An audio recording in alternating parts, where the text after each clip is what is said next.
Party का यह भी सुझाव है कि ईवीएम के द्वारा उसमें लगातार उठती गड़बड़ियों की शिकायत जो चुनाव के दौरान और उसके बाद व्यक्त की जाती है उसे दूर करने और चुनाव प्रक्रिया में सभी को पूर्ण रूप से विश्वास पैदा करने के लिए अब ईवीएम के द्वारा वोट डलवाने की जगह पुनः बैलेट पेपर से वोट डलवाने की प्रक्रिया लागू की जाए। धन्यवाद मान्यवर कि आपने चुनाव सुधार की चर्चा पर बोलने का अवसर दिया। साथ ही मैं आभार व्यक्त करता हूँ अपनी पार्टी की मुखिया आदरणीय बहन कुमारी मायावती जी का भी। मान्यवर, चुनाव सुधार की चर्चा पर हमारी पार्टी बहुजन समाज पार्टी की ओर से इस संबंध में यह कहना है कि चुनाव प्रक्रिया में अन्य सुधार लाने के साथ साथ निम्न 3 खास सुधार लाना बहुत जरूरी है। एसआईआर को लेकर जो पूरे देश में व्यवस्था चल रही है, बीएसपी उसके विरोध में नहीं है, परंतु बीएसपी का यह कहना है कि इस संबंध में मतदाता सूची में नाम भरने की जो प्रक्रिया होनी है उसके लिए जो समय सीमा निर्धारित की गई है वो बहुत ही कम है, जिसकी वजह से बीएलओ के ऊपर काफी दबाव है। कई बीएलओ काम के दबाव की वजह से अपनी जान भी गंवा चुके हैं। जहां करोड़ों मतदाता हैं, बीएलओ उचित समय मिलना चाहिए और खास तौर से उस प्रदेश में जहां जल्दी कोई भी चुनाव नहीं है, उत्तर प्रदेश में लगभग 15.40 करोड़ से भी ज़्यादा मतदाता है और अगर वहां एसआईआर का जो कार्य जल्दबाजी में पूरा करने की कोशिश की जाएगी तो इसका नतीजा यह होगा कि अनेकों वैध मतदाता, खास तौर पर जो गरीब हैं और काम करने के सिलसिले में बाहर गए हैं, तो फिर उनका नाम मतदाता सूची में वंचित रह जाएगा और वो बाबा साहेब डॉक्टर भीमराव अम्बेडकर जी द्वारा ऐसे व्यक्तियों को दिया गया वोट का अधिकार डालने का संवैधानिक अधिकार उन्हें वंचित कर देगा, जो कि पूर्ण रूप से वंचित होगा। अतः ऐसे में एसआईआर की जो प्रक्रिया को पूरी करने में जल्दबाजी न करते हुए उचित समय दिया जाना अति आवश्यक है, अर्थात वर्तमान में दी गई समय सीमा को बढ़ाना भी आवश्यक है।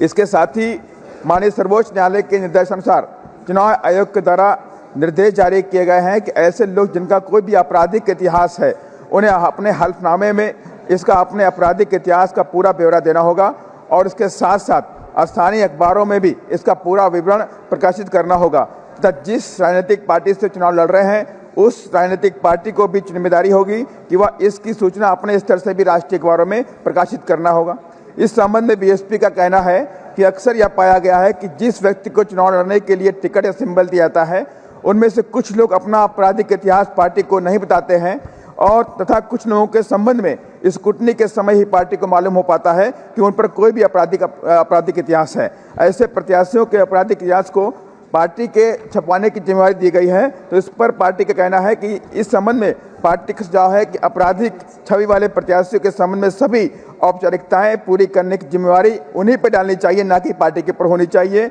अगर आगे चलकर यह मालूम होता है कि किसी प्रत्याशी ने अपने आपराधिक इतिहास को छुपाया है तो उस संबंधित हर प्रकार की जो कानूनी लायबिलिटी और जिम्मेदारी है उसी पर होनी चाहिए, ना कि पार्टी के ऊपर। माननीय लास्ट में इसके अलावा पार्टी का यह भी सुझाव है कि ईवीएम के द्वारा उसमें लगातार उठती गड़बड़ियों की शिकायत जो चुनाव के दौरान और उसके बाद व्यक्त की जाती है उसे दूर करने और चुनाव प्रक्रिया में सभी को पूर्ण रूप से विश्वास पैदा करने के लिए अब ईवीएम के द्वारा वोट डलवाने की जगह पुनः बैलेट पेपर से वोट डलवाने की प्रक्रिया लागू की जाए।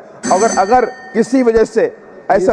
अभी नहीं हो पा रहा है तो कम से कम वीवीपैट के डिब्बे में जो वोट डालते समय पर्ची गिरती है उन सभी पर्चियों की गिनती सभी बूथों पर करके ईवीएम के वोटों से मिलान करना अति आवश्यक है। ऐसा न करना जो कारण इलेक्शन कमीशन के द्वारा बताया जाता है कि इसमें काफी समय लग जाता है, जबकि इनका यह तर्क बिल्कुल उचित नहीं है, क्योंकि अगर सिर्फ कुछ घंटे गिनती में लग जाते हैं तो इससे कोई फर्क नहीं पड़ता है। मानव खत्म कर 30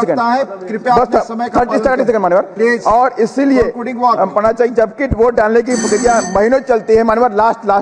10 सेकंड मानवर कंक्लूड करिए जल्दी, बहुत हो गया मानवर, बहुत सारे अभी जबकि वोट डालने की चुनाव प्रक्रिया महीनों चलती है और इसलिए भी जरूरी है कि इस देश की आम जनता को चुनाव प्रक्रिया में विश्वास बढ़ेगा। इस प्रक्रिया को जो बहुजन समाज की हर खबर पाने के लिए चैनल को सब्सक्राइब करें, लाइक करें, शेयर करें। नेशनल चौपाल को बचाने के लिए ज्वाइन बटन क्लिक करके चैनल की सदस्यता लें और चैनल को आर्थिक मदद करें।